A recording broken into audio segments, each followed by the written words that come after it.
अस्सलामुअलैकुम रहमतुल्लाहि व बरकातुहू। मैं मोहम्मद कैफ क़ादरी उम्मीद करता हूँ आप तमाम हज़रात खैरियत व आफ़ियत से होंगे। अल्लाह ताला आप लोग को मज़ीद तरक्की अता फ़रमाए, ज़ालिमों के ज़ुल्म से, हासदों के हसद से बचाए। मैं फिर आप लोग के सामने एक बहुत अहम ख़बर लेकर हाज़िर आया हूँ। बराए मेहरबानी आखिर तक ज़रूर देखें और चैनल को सब्सक्राइब करें, दीन और सुन्नियत का काम करें, मसल के आला हज़रत का वफ़ादार बने। आप वीडियो शुरू करता हूँ। आप मुफ्ती सलमान रज़ा अज़हरी साहब को जानते होंगे, जिन्होंने जब नाम और रिसालत पर आवाज़ उठाई गई, हुज़ूर नबी कौनैन के नाम पर गलत अल्फाज यूज़ किए गए, कुरान पे गलत अल्फाज यूज़ किए गए, हुज़ूर सल्लल्लाहु अलैहि वसल्लम को गालियाँ दिया गया, तो उस समय बम्बई के सरज़मीन पर मस्जिद मदीना के इमाम मुफ्ती सलमान रज़ा अज़हरी ने वहाँ से बैठकर उस स्वामी नरसिम्हानंद के ख़िलाफ़ आवाज़ उठाया, उन जालिम के ख़िलाफ़ बोला।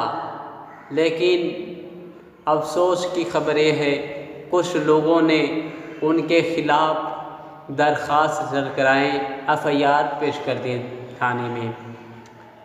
वो कौन लोग थे जिन्होंने दरख्वास्त दिया, उनके ऊपर FIR दर्ज कराए? कौन लोग थे? वही लोग थे जो मुफ्ती सलमान रज़ा साहब के पीछे नमाज़ पढ़ा करते थे, उनके मुक्तदी थे। लेकिन मुफ्ती सलमान रज़ा साहब फरमाते हैं कि इंशाअल्लाह मैदान महशर में उन लोगों से बदला लिया जाएगा। और रहा बात इन जालिमों के बारे में, ना मैं जब तक मेरे अंदर जान रहेगा, मैं नाम और रिसालत का पहरा देता रहूँगा, इन जालिमों का मैं बायकाट करता रहूँगा, इनके ख़िलाफ़ मैं आवाज़ बुलंद करता रहूँगा। तो कई लोगों ने अब दरख्वास्त दिया और जो कुछ लोगों ने पहले दे दिया था। फिर एक फतवा आया जिससे कुछ लोगों ने ऐसा किया कि उनसे गलत व्यवहार करने लगे, हुज़ूर सलमान रज़ा साहब से गलत से पेश आने लगे। लेकिन मेरे दोस्तों, घबराने की कोई बात नहीं है। एक सुन्नियों के एक मौलवी है, एक मुफ्ती जिनका नाम मुफ्ती अफजाल साहब, मुफ्ती अफजाल साहब ने फतवा दिया उनके सलमान अज़हरी साहब के बारे में, बगैर तहक़ीक़ के फतवा दिया, इनके इमामत से निकाल दो। और मुफ्ती सलमान साहब अज़हरी ने इमामत को छोड़ भी दिया, इस्तीफ़ा भी दे दिए। और बराबर मुफ्ती अफजाल ने मुफ्ती सलमान साहब के बारे में फतवा लगाए। ये जो फतवा लगाया गया है, मुफ्ती सलमान साहब पे जो फतवा लगाया गया है, बिल्कुल गलत है। बगैर तहक़ीक़ के उन पे फतवा लगा दिया गया। वो फतवा जो लगाया गया है उनके ऊपर, ये गलत फतवा है। पैसे पर फतवा लगाया गया उनके ऊपर। सुन्नियों के जान, हक्कानियत की पहचान, बरेली किसान, हुज़ूर ताज सरिया के सोते भाई हुज़ूर मन्नानी रज़ा ख़ान फरमाते हैं, उनकी आवाज़ में उनका वीडियो आपको दिखाऊंगा, आप ये सुनिएगा। फरमाते हैं वो जो फतवा देता है, पैसे पर फतवा देते हैं। लेकिन भाई मेरे दोस्तों, मुफ्ती सलमान रज़ा साहब ने वहाँ से इस्तीफ़ा दे दिया। और जो फतवा उनके ऊपर लगाया गया है बिल्कुल गलत है। वो बगैर तहक़ीक़ के फतवा लगा दिए। और वहाँ के लोगों पे, कुछ लोगों के अंदर हुज़ूर मुफ्ती सलमान रज़ा साहब के लिए नफ़रत पैदा हो गई। लेकिन मैं उन लोगों से कहना चाहता हूँ, फतवा जो आया था वो गलत है। आप ये मुफ्ती मन्नान रज़ा साहब पे भी व आइडियो सुने और अपने ज़िम्मेदारी समझकर मस्जिद के आला हज़रत का काम करें और दीन का काम करें।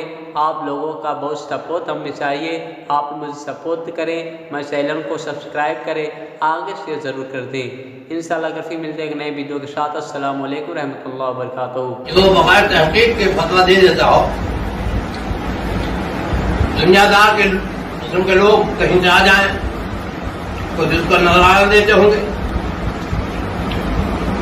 इस तरह से सुन्नियत को बर्बाद कर रहे हैं। जो मस्जिद को आबाद कर रहा है, मसले का काम कर रहे हैं, तो कोई ट्रस्टी साहब आ गए, मुफ्ती साहब को कुछ पैसा दे दिया, उन्होंने उल्टा पुल्टा जवाब दे दिया। तो हुक्म क्या फरमाएंगे? जैसा सवाल वैसे जवाब। अबे पागल है तू? मुफ्ती आजम के दौर में ये होता था? किसी आला हज़रत का कोई फतवा इस तरह का दिखा सकते हो? ट्रस्टी आ गया, इमाम के खिलाफ बात करके ले गया? कभी नहीं। ये पूरी बात थोड़ी हो। मुफस्सिर आज़म का कभी ये हुआ जब ताज़ शरिया की जिंदगी आंख और सब काम सही थे, ऐसा हुआ? कोई मुफ्ती साहब बन गए, कोई ट्रस्टी साहब चले आया, कोई इमाम साहब में ये कमी है, फला में ये कमी है, उन्होंने आपने जवाब दे दिया। क्यों नहीं उस मुफ्ती को, उस इमाम से क्यों नहीं बात करी क्या के लिए ये फतवाया? तो उस ट्रस्टी से अगर 5,000 लिया था तो इमाम से 50,000 ले लो। क्यों ले लेता है? खानदान इमाम अहमद सबसे बड़ी अल्हम्दुलिल्लाह अब हम है। हम बताएंगे कौन सही है। ये सब पैसे के भूखे, ये इनके पास लोग नहीं है कि वो उस मस्जिद में किसी को भेज सके, मगर मस्जिद को बर्बाद कर के साथ उसमें CCTV लगा लिया, तो उसमें स्पीकर लगा लिया, इस तरह मस्जिदें निकल जाएगी तुम्हारी। फिर हमारे भाई ताजिर सिंह ने कहा स्पीकर लगाए, मुकद्दर खड़ा कर लो। क्या है आप लोग कर रहे हो? इमाम इनको समझा होगा सियाना, इन्होंने समझा होगा कि ये कुछ देंगे नहीं, वो ट्रस्टी साहब आए तो कुछ देंगे मेरे से, जो बात है वो भी कहना नहीं सही है। ये कौन को बेचना? आज वर्ल्ड दुनिया में अखबार में आप देख सकते हैं 1995 में 27 जुलाई को आया था। हम बीमार खा जाते मुफ्ती साहब की तरह और ज्यादा चढ़ा देते, जो बातें कहना नहीं देंगे। एक हमने मान नहीं खाया, सरकार ने मुस्करा के फरमाया, हमने कहा कहाँ से आएगा, तो कहने लगा इमाम अहमद रज़ा।